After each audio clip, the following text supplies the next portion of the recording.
अगर इस सृष्टि में सबसे ज्यादा किसी को दंड दिया जाता है तो आत्महत्या करने वाले को बहुत निंदा की गई। आत्महत्या करने ये खिलवाड़ नहीं है जो लोग अपने शरीर को नष्ट करने के लिए सोचते हैं। मतलब बहुत समय तक तो इनको पहले प्रेत बनना पड़ेगा। जो आत्महत्या करते हैं तड़पते रहेंगे, जल भी नहीं मिलता पीने को, बड़ा कष्ट में जीवन, फिर अधो योनियों को प्राप्त होते, बहुत मुश्किल। पता नहीं किस कल्प में फिर करुणा निधान से मनुष्य शरीर दे। आत्महत्या करने वाले ध्यान से इस बातों को सुने जिनके मन में कभी आत्महत्या के विचार आते हैं। मतलब आप कल्प कल्प के लिए घोर दुख का बीज बो दिए। शरीर रोगी है या समय प्रतिकूल है या आप किसी पर विजय नहीं प्राप्त कर पा रहे, परीक्षा में पास नहीं हो पा रहे या आपके अनुकूल कोई बात नहीं बन रही, तो मरना जरूरी है क्या? मरने से समस्या का समाधान हो जाएगा क्या? हम तो कहते हैं कि अगर तुम्हारे अंदर इतनी ही बात आ गई कि मैं शरीर को नष्ट कर दूंगा, अब जीना नहीं, तो आज से भगवान के लिए जियो। तुम दूसरों की कामना पूर्ण करने वाले बन जाओगे, अपनी कामना। मरने की जरूरत है, मर जाओ इस बात से कि आज से मैं अपना जीवन प्रभु को दिया। जब मरने के लिए तैयार हो तो आप क्या इच्छा, अब जैसा चाहे प्रभु करे। तुम ऐसे महात्मा बन जाओगे, सतर्थ सतर्थ सा लोकांतार्यति। अगर आत्महत्या की तो आप दुर्गति को समझ लीजिए, भयानक प्रेत योनि, जहां स्वेच्छा से आप जल भी नहीं पी सकते, भले नदी किनारे रहिए। स्वेच्छा से भयंकर जलन, अशांति, एक जगह चैन से नहीं रह सकता। गोकर्ण जिसे अपनी स्थिति बताता है, धुंधकारी जो प्रेत योनि को प्राप्त है, भैया किसी तरह बचा लो, भयानक कष्ट में हूं। यह आत्महत्या करने से समस्त दैवी शक्तियां उससे नाराज हो जाती है। तुम्हें जीवन मिला है दुख से लड़ने का, ऐसे अच्छे काम करो, ऐसे भजन करो, तुम्हारा मंगल हो जाए। देखो, भोगों में यदि तुम रति करके अधर्माचरण से, पापाचरण से भोग भोगोगे तो तुम्हारा अंतिम निर्णय यही निकलेगा, ध्यान रखना। जब तुम धर्म विरुद्ध आचरण करोगे, जैसे कोई कहता है कि अभी तो छोटा बच्चा ही था, उसने कौन से पापाचरण किए, अभी तो 14-15 वर्ष का था, परीक्षा में ऐसा ऐसा क्या। भैया, एक जन्म का हिसाब नहीं चल रहा है, बहुत जन्मों का हिसाब चल रहा है। अगर उसके सुकृत काम करते तो माता पिता उसके ऐसे न मिलते कि उसको टॉर्चर करते, तभी तो ऊब गया जीवन से। अब किसको क्या कहें? तो हमें लगता है कि उसके दुष्कृतों के परिणाम स्वरूप ऐसा उसको वातावरण मिल जाता है कि कोई नहीं तो आत्महत्या करने का उत्साह नहीं आना चाहिए। हमें लगता है माता पिता को चाहिए कि अपने बच्चों से ऐसे मित्रता का व्यवहार करें कि उनके दुष्कृत नाश करने वाली भावना हृदय में जागृत हो, ना कि शरीर छोड़ने वाली। कोई बात नहीं, अगर इस बार फेल हो गए हो ना, हम तुम्हें और अच्छा ट्यूशन पढ़ाएंगे। पर वो संसारिक लाभ को ही लाभ जानने वाले जानते हैं, इतना पैसा लगाया बर्बाद। अब वो बेचारा छोटी सी बुद्धि का पूर्व के दुष्कृत परिणाम से प्रेरित हुआ और उसको लगता है मैं आत्महत्या कर लूं। किसानी में सफलता नहीं मिल, लगता आत्महत्या कर लूं। पति अनुकूल नहीं मिला, लगता है आत्महत्या कर लूं। पत्नी अनुकूल नहीं मिली, बोले आत्महत्या। ये कोई निराकरण है तुम्हारी समस्या का? समस्या का निराकरण तो विवेक से होता है। आप भगवान का आश्रय लेकर के भजन करते हुए फिर विचार कीजिए तो आपको रास्ता मिल जाएगा। पर जो रास्ता देने वाले प्रभु है, उनसे तो आप विमुख हो चुके हैं, गंदे आचरण कर रहे हैं, मन में आध्यात्मिक शक्ति नहीं रह गई, बस वही निर्णय देने लगता है कि क्या करूं, इससे तो जीना ठीक नहीं है। मरने के बाद जो दुख है वो तुम झेल नहीं पाओगे। आत्महा न तरेत सा आत्म, शास्त्र में कई जगह लिखा है, वो आत्महनन गति जाए, ऐसा कई जगह लिखा है। इसलिए जहां तक शब्द हमारे श्रवणेंद्रिय में पढ़ते हो तो लड़ना सीखो समस्या से, समस्या से हारना मत सीखो। समस्याएं तो आती रहेंगी, लेकिन तुम्हारा जो जीवन है बार बार नहीं मिलेगा। और नाम जप करोगे तो सबसे जीत जाओगे। नाम जप करोगे तो दूसरों को भी बचाने वाले बन जाओगे। नाम जप करोगे तो सही बात, तुम्हें कोई डिप्रेशन में डाल सके, आज तक ऐसी कोई समस्या पैदा नहीं हुई। आप नाम जप करके तो देखो। पर प्रभु से और प्रभु के नाम से आपका परिचय नहीं तो बस देहाभिमान में फूले घूमते। जहां उस देहाभिमान में ठेस लगी तो लगा देह को नष्ट कर। अरे देह को नष्ट करना कोई समस्या का समाधान थोड़ी। प्रभु कह रहे हैं कि मनुष्य शरीर नौका है, गुरुदेव खेवैया है, और मैं अनुकूल वायु हूं, सुखपूर्वक भवसागर से तर जाओ। यदि ऐसा नहीं हुआ तो तुम आत्महा हो, तुम आत्महत्यारे हो। जब उपासक अगर ऐसा मान लेता है कि हम पूर्व जन्मों के पुण्यों के फल से इस संसार से मुक्त हो जाएंगे, तो असंभव। पहले ध्यान, पुण्य एक छोटी वस्तु है, संसार भयावह समुद्र है। ये केवल भगवत कृपा से, गुरु कृपा से पार हुआ जाता है, पुण्य बलों से नहीं। आज तक कहीं ऐसे इतना बड़ा पुण्यात्मा महाराज नृग, पढ़ के देखो भागवत, होश उड़ जाएंगे। 100-200 गाय हो तो बहुत ठसक हो जाती है, लाखों लाखों गायों का रोज दान करने वाला, स्वर्ण से अभिषिक्त करके सजा के, और क्या क्या नहीं दान करने वाला। गिरगिट बना पड़ा था द्वारिका के कुएं में। द्वारिकाधीश ने करुणा की, अहेतुकी, हाथ जोड़कर खड़े हुए बताया, मैंने ऐसा ऐसा पुण्य किया, ऐसा ऐसा किया। पुण्य के बल से भगवत प्राप्ति नहीं होती। पाप और पुण्यों का फल तो तुम्हें सुख दुख के रूप में मिलेगा, भगवत प्राप्ति के रूप में नहीं। मनुष्य योनि, भगवत कृपा और नाम जप, इससे भगवत प्राप्ति होती है। बहुत बढ़िया कृपा है। जो आपके जीवन में आचरण हो रहे हैं वही अंतिम समय चिंतन में आएंगे। ये भूल जाओ कि अभी जवानी है तो हमको भोग मनमानी भोग ले, बुढ़ापे में भजन कर लेंगे। और ये जिन साधकों का लक्ष्य भगवत प्राप्ति नहीं है, तो चाहे जितना जो कुछ भी उनको अनुकूलता मिल जाए भगवान की तरफ से, वो कभी नहीं चल पाते। ये लक्ष्य आपको सत्संग सुन के बनाना पड़ेगा। ऐसा नहीं कि पूर्व जन्म के प्रताप से बनेगा, ये भी बात छोड़ दीजिए। आपको सत्संग मिला ना, कृपा हुई, अब सुनकर आपको लक्ष्य बनाना पड़ेगा, मुझे भगवत प्राप्ति करनी। ये बस तुम्हारे हृदय में बैठना चाहिए, बहुत बड़ी बात है, मुझे इसी जन्म में भगवत प्राप्ति करनी है। और इसकी पूर्णता के लिए फिर अन्य कोई आश्रय जो आपको दिखाई दे रहा उसे नष्ट कर दो। नहीं, इस चढ़ाई में जहां आपको प्रतिकूलता पड़ी भाग जाओगे उसी आश्रय में। जब निवृत्ति मार्ग में कदम रख दिया तो 21 पीढ़ियां तरेंगी, माता पिता की बात क्या, पर लौट के पीछे नहीं देखना। निवृत्ति मार्ग को कहते हैं महाप्रस्थान पथ।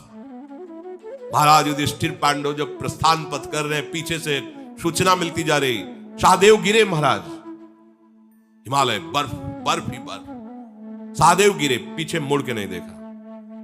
नकुल गिरे, द्रौपदी गिरी, महाराज अर्जुन गिरे, भीम भी गिरे, पीछे मुड़ के नहीं। महाप्रस्थान गति, इसमें पीछे मुड़ के नहीं देखा जाता। सब परम पद पे आरूढ़ होंगे, क्योंकि आप चल रहे हो। आपको छोड़ना होगा भगवान के ऊपर अपने परिवार के मोह को, रिश्ते नातों के संबंधों को। वो संभाल लेंगे, वो सबको संभालते हैं। प्रणत कुटुंब पाल रघुराई। और आपका चिंतन ऐसा हो कि प्रभु के सिवा कोई आपका चिंतन वाला नहीं रह गया जिसका हम चिंतन कर सके, हो गई भगवत प्राप्ति। अगर जरा सा हमें कोई संबंध आश्रय मिलेगा तो भाग जाएगा, मन उसी का आश्रय ले लेगा। बहुत चिल्ला चिल्ला के कह रहे हैं, निवृत्ति मार्ग है, जहां आसपास से चोट पहुंची काम की, क्रोध की, वासनाओं की, और बाहर से कोई उसको रास्ता नहीं मिल रहा वासनाओं की पूर्ति का, फिर उसको ना गुरु अच्छे लगेंगे, ना शास्त्र अच्छा लगेगा, ना भगवान अच्छा लगेगा। कैसे, कहां जाऊं? घर वाले तो भले हमको भगा दे, लेकिन मौसी है वो हमें बहुत प्यार करती है, वो भाग जाएगा मौसी के यहाँ लेकर, फिर मौसी को लेकर मम्मी को बना लेगा, फिर वो परमार्थ चला जाएगा। ये हम एक नहीं सैकड़ों उदाहरण दे सकते हैं, ऐसे सैकड़ों उदाहरण हैं। इसलिए भाई, इस मार्ग में कदम रखने वाले उपासक को पीछे कदम रख सके, उस जगह को नष्ट कर देना चाहिए, संबंध को नष्ट कर देना चाहिए। ये अगर तुम्हारे अंदर चतुरता नहीं आई तो नहीं चल पाओगे, नहीं चल पाओगे, नहीं चल पाओगे। क्योंकि आगे तुम्हें ज्वाला दिखाई देगी, और उस ज्वाला में कदम वही रख सकता है, पीछे का रास्ता है नहीं, अगल बगल कोई रास्ता है नहीं। और जो भी ज्वाला में कदम रखेगा वो चंदन से भी शीतल होगी। पल इतनी भयावह है कि कदम वही रख सकता है जिसके पास अब कोई रास्ता नहीं रह गया। मरते का न करते, वो चल पाएगा। ये वो मार्ग है परमार्थ का। और जिनको और जुगाड़ है, मन को बैलेंस बनाने की व्यवस्था है, तो भगवत प्राप्ति की कथा कर सकते हो आप, भगवत प्राप्ति नहीं कर सकते। ये पक्की बात समझ लो। तो जो हम प्रारंभ में चिंतन करते हैं वही मध्य में चिंतन होता है और वही अंत समय आता है। प्रारंभ है बाल्यावस्था, किशोरावस्था, कौमारावस्था, मध्य है जवानी अधेड़, वो अंतिम है बुढ़ापा। थोड़ी बारी चौपाई पढ़ लेना, 2-4 बार भागवतिक बातें जान लेना। हम देखते हैं जैसे बड़े वयोवृद्धन बैठो ना, प्रभु की वार्ता छू रही गई हृदय में, वही प्रपंच संसार का भरा होता है। वो एक थे, उन्होंने ऐसा किया, फिर हमने ऐसा किया, फिर हमने, ना वो रह गया है ना कुछ उसका कोई नामो निशान रह गया, पर उसकी बातें उनके हृदय में रह गई। एक बार जीवन में ऐसी समस्या आई, फिर हमने सोचा ऐसा करना, हमने सोचा, हमने कहीं भगवान नहीं, कहीं प्रभु की महिमा नहीं, वही संसार के व्यक्ति, वही संसार के, क्योंकि उनकी मशीन में वही भरा है। अब बोलेंगे तो क्या बोलेंगे? भगवत कृपा से जीव भगवत चिंतन कर पाता है। अगर कौमारावस्था में भजन का भाव नहीं बना तो जवानी में कैसे बन जाएगा? अगर कौमारावस्था और जवानी विषयों में गई तो बुढ़ापा भजन कर लोगे, भूल जाओ, माला हाथ में रहेगा, केवल प्रपंच चिंतन होगा, रामकृष्ण हरि बोलने की इच्छा नहीं होगी। ये भूल जाना कि बुढ़ापे में भजन कर, लोग नहीं कहते हैं भजन करने की अवस्था है अभी नरक भोगने की अवस्था है, भजन की थोड़ी। सलाह देने वाले ऐसे, ये तिलक लगा, कंठी तो विधवा बांधती हैं, सुहागवती कंठी। श्री कृष्ण के नाम पे, अविनाशी दूल्हा के नाम पे कंठी बांधना निषेध। कंठी का माथे पे तिलक, गले में कंठी, ये तो विधवा करती है, विधवा। ये है शिक्षा लोक की। तुम नाम गोपाल शास्त्र नाम पढ़, तुम ठाकुर सेवा, अरे भाई ये कहां करने को कहा? सुहागवती को ये नहीं नहीं नहीं नहीं, ऐसे उपदेश होते कि हंसी आती है। संसार का ऐसा उपदेश करता है। ये जवानी है ना, भगवान ने जवानी दी है भोगने के लिए। हाँ, जवानी दी, बुढ़ापा दिया है कर्मों के भोग के लिए। खखारो और थूको और नरक का चिंतन करो। कहां वृत्ति है? देखो गोपीजन घर गृहस्थी के कार्य करते हुए कृष्ण चरणारविंद का चिंतन, एक एक वृत्ति चिंतन, तो परमहंसों ने प्रणाम किया। आप चाहे बाल्यावस्था को, चाहे यौवन अवस्था के हो, चाहे वृद्धावस्था के हो, आप प्रभु के लाड़िले हो, प्रभु की प्राप्ति के लिए मनुष्य जन्म मिला है, आप नाम जप करो। मनसा वचसा दृष्टया गृहतेन्यैरपीन्द्रियैः अहमेव न मत्तोन्यदिति बुद्धध्व मंजसा। मन से, वाणी से, दृष्टि से केवल भजन के कार्य करो। ये संसार भी भगवान का है, इसलिए इसमें जो कार्य करते हो भगवद अर्पित करो। बड़ा सहज स्वरूप भगवत प्राप्ति है। एकादशी स्कंद में नौ योगेश्वरों ने वर्णन किया कि शरीर से, मन से, वाणी से, अहंकार से, अनेक जन्मों की आदतों से, संगवश जो भी हो रहा है आपसे, वो सब परम पुरुष प्रभु को समर्पित कर दो। ये सीधा भागवत धर्म है। हर मिनट का कार्य आपको प्रभु के दरबार में हाजिरी देनी। आधा घंटा करो, मन से प्रभु को अर्पित करो। भले वो हल जोत रहे हो, व्यापार कर रहे हो, पोछा लगा रहे हो, कोई कार्य, शरीर से, मन से, वाणी से, इंद्रियों से, चेष्टा से जो हो रहा है भगवत प्राप्ति के लिए तुम्हें सहज उपाय, उसे प्रभु को अर्पित कर दो। और नाम जितना जप सकते हो नाम जपो। नाम उच्चारण करने में क्या जाता है? राधा राधा राधा, पोछा लगा रहे, जो सोनी लगा रहे राधा, फावड़ा चला राधा राधा, जो भी, उसका फल ये होगा कि मुझसे भिन्न कुछ नहीं है, ये आप जान जाओगे। सब कुछ भगवान को अर्पित। देखो, ये अग्नि में सामर्थ्य किसी और में से नहीं। चंदन डालो तो अग्नि में, विष्ठा डालो तो अग्नि में। तुम्हारे सारे शुभ अशुभ कर्मों को भगवत स्वरूप बनाने की सामर्थ्य एकमात्र समर्पण में है। प्रभु को समर्पित होकर कर्म करो, प्रभु के लिए कर्म करो, या कर्म करके प्रभु को समर्पित, बड़ी सुविधा है। बस बीच बीच में भगवत स्मरण करते रहो, हर कर्म को प्रभु को समर्पित करते रहो। इसका प्रभाव यह होगा कि जो दुष्कर्म है वो तुमसे होने ही नहीं लगेंगे। प्रभु की ऐसी कृपा होगी कि हृदय जलने लगेगा, ऐसी जलन होगी कि आपसे गलत काम होंगे ही नहीं। फिर धीरे धीरे कर्ता भाव में भी जलन होने लगेगी, कर्ता भाव भी चला जाएगा। फिर वहीं पहुंच गए जहां पहुंचना था, वासुदेवाश्रम, अभिन्नता आ जाएगी। किसी को एक जगह भी अपनी प्रिय वस्तु मिल जाए तो इतनी प्रसन्नता होती है कि उस प्रियता में भर करके सब जगह डोलता रहता है। भाव ये कि जिस दिन कहीं एक जगह आपका भगवत भाव बन गया, गुरु में, शास्त्र में, धाम में, आचार्य में, नाम में, रूप में, लीला में, सेवा में, किसी एक जगह आपका पक्का भाव बन जाए, मतलब एक ही जगह हो जाए, गुरु साक्षात पर ब्रह्म, अब इनके वचन के अनुसार सब जगह आपको वही अनुभूति हो जाएगी, क्योंकि चराचर में गुरु ही विराजमान है। एक जगह, अब तो नाम ही हमारे लिए सब कुछ, नाम पकड़ लिया, जो गुरु जी ने नाम दिया वो नाम किसी एक जगह पकड़ लो। या हमारी दुर्दशा है, एक जगह नहीं। एक महात्मा कह रहे थे, संसार में एक ही जगह ऐसी है जहां डांट खा करके भी प्रसन्नता होती हो, गुरुदेव। कौन तुम्हें डांटेगा? ऐसे तो लाज जूता झगड़ा झंझट संसार में बहुत हो रहे अपने स्वार्थ के लिए, लेकिन तुम्हें भगवत प्राप्ति हो जाए इसके लिए कौन तुम्हें डांटेगा? तुम नरक जाओ, हमारा काम बनना चाहिए। केवल एक ऐसे गुरुदेव वात्सल्य समुद्र है जो तुम्हें शासन में ले रहे, तुम्हारे मंगल के लिए, तुम्हारे कल्याण के लिए। पर अज्ञानी जीव समझ नहीं पाता है। जिसको सब जगह अपने प्यारे का दर्शन करना है तो पहले किसी एक जगह से प्रारंभ कर दो। अगर गृहस्थ में हो तो माता पिता से शुरू करो।